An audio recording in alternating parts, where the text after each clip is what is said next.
আপু জোড়া ছাড়া নকশি কাঁথাগুলো কী কাপড়ের মধ্যে হয়? আমি জোড়া ছাড়া একটি নকশি কাঁথা আপনার থেকে অর্ডার করতে চাই, আপনার পেজেরই একটি ডিজাইন।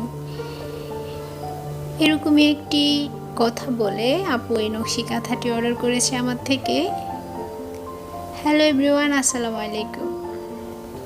আজকে আপনাদেরকে বড় নকশি কাঁথার একটি ডিজাইন আর্ট করে দেখাবো। এই নকশি কাঁথাটি একটি আপুর অর্ডারের ছিল। শুধু এই নকশি কাঁথা না, আমি প্রত্যেক দিন যে নকশি কাঁথাগুলোই আর্ট করি সবগুলোই অর্ডারে থাকে কারো না কারো। সবগুলো নকশি কাঁথা তো অ্যাকচুয়ালি ভিডিওর মাধ্যমে দেখানো হয় না, যদি কোনো নতুন ডিজাইন থাকে সেটি ভিডিওর মাধ্যমে দেখানো হয়। তো আজকের ডিজাইনটিও ছিল অর্ডারের। এটি অনেকবার আর্ট করা হয়েছে এবং এক একবার এক একটি কালারের কাপড়ে আর্ট করা হয়েছে। আপনারা যারা রেগুলার আমার পেজটি ফলো করেন তারা দেখতে পাবেন এই ডিজাইনটি আমি এর আগে অনেকবার করেছি, তবে এক এক সময় দেখা যায় এক একটা কালারে আর্ট করেছি। যার যেমন কালার পছন্দ ওইরকম পছন্দ অনুযায়ী ওনারা অর্ডার করেন। তো আজকের নকশি কাঁথাটি আমি করছি মেরুন কালারের মধ্যে। ভিডিওতে হয়তো একটু লাইট দেখাচ্ছে, কিন্তু এটি অ্যাকচুয়ালি মেরুন কালার ছিল।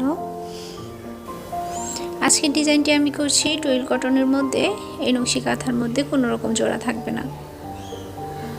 তো নকশি কাঁথা আর্ট করার জন্য প্রথমে আমি যে কোনো একটি কর্নার বেছে নিয়েছি। কর্নার থেকে আমি এরকম সাইডে তিনটি গোলাপ আর্ট করে সাইডে এরকম পাতা দিয়ে দিয়েছি। এরপর আমি এখানেও সেমভাবে দুইটি পাতা দিয়ে দিব। এই পাশে যেমন দুইটি পাতা দিয়ে দিলাম, ওই সাইডেও কিন্তু এরকম দুইটি পাতা আর্ট করব। এমন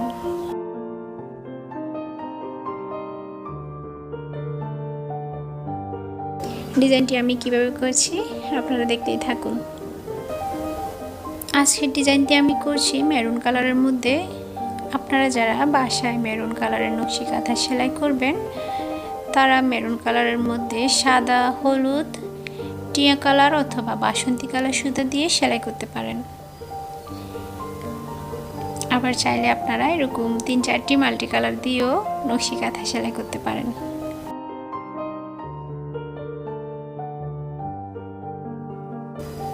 আমি যে পেনটি দিয়ে আর্ট করছি এটি হলো হোয়াইট ডায়মন্ড পেন্সিল।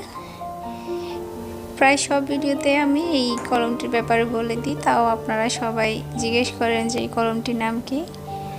এটা হোয়াইট ডায়মন্ড পেন্সিল, আপনারা যে কোনো লাইব্রেরিতে এটি পেয়ে যাবেন।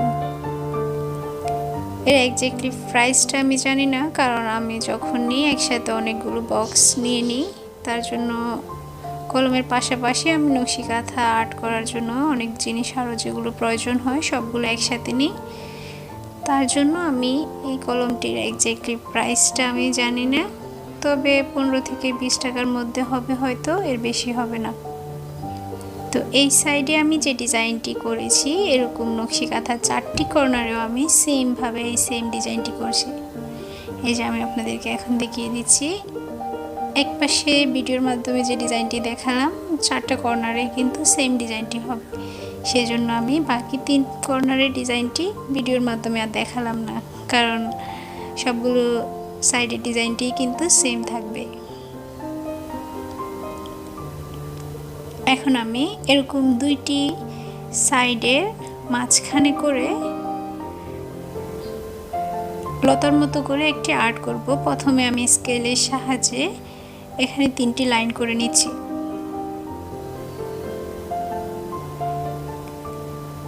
এরপর লাইনটার দুই পাশে আমি ছোট ছোট করে পাতার মতো করে দিয়ে দিব।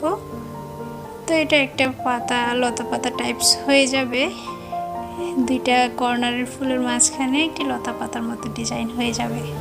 এখানে আমি 2টা কর্নার অ্যাডজাস্ট করে যেভাবে স্কেলের সাহায্যে সমান লাইন করে নিয়েছি 3টা। এরপর আমি এরকম ছোট ছোট করে পাতার মতো করে দিয়ে দিচ্ছি। বাকি 3টা কর্নারও কিন্তু এরকম একটা কর্নারের সাথে আরেকটা কর্নার এরকম অ্যাডজাস্ট করে এমন সেম ডিজাইনটি হবে। আজকের ডিজাইনটি আমি সম্পূর্ণ দেখাতে পারছি না, কারণ ভিডিওটি অনেকটাই বড় হয়ে যাচ্ছে, সেজন্য বাকি যে ডিজাইনটি থাকবে এবং সম্পূর্ণ ডিজাইনটি আমি আপনাদেরকে আগামীকালকে আবার ভিডিওর মাধ্যমে দেখিয়ে দিব। তো আজকের ডিজাইনটি ছিল এই পর্যন্তই। পরবর্তী ডিজাইনটি দেখার জন্য পেজটি ফলো করে রাখেন, আর ইউটিউব চ্যানেল থেকে দেখে থাকলে চ্যানেলটি সাবস্ক্রাইব করে রাখুন। ভালো থাকবেন সবাই, আল্লাহ হাফেজ।